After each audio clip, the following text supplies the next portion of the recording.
Uwi ka ng Pinas. Bakit ka uwi ng Pinas? Stress ako dito. Ha? Uwi ako ng Pinas. Stress ako. Magpahinga.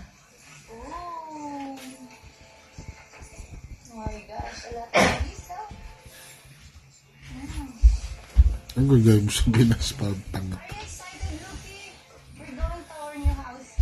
Gagawin sa Pinas, magpahinga. Ano bang gagawin doon? Baka di na ako bumalik. Paka-drama mo naman. Totoo. Tapos magtanim-tanim ako, gigising akong kailan ko gusto. Ano itatanim mo? Tapos sa likod, marami nang nakaani ng mga tanim ko doon. Kalamansi ko, daming bunga. May kalamansi ka? Oo, meron akong kalamansi doon. May kalamansi ka?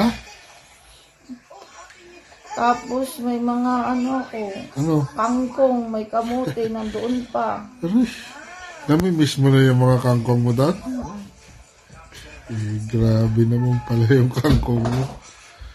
Buti pa yung kangkong mo. So, Si Mama syempre lang.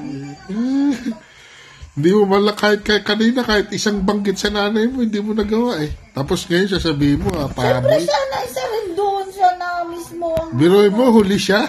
Huli siya, nauna pa yung kalamansi. ang mga tao talaga.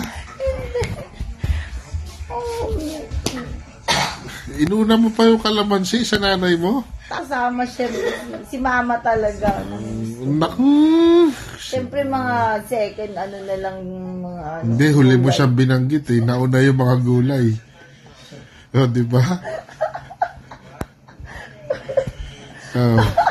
Bakit taga-ano ka? Parang binibidyo mo ako. Taga si Sop siya, nag-scroll ako.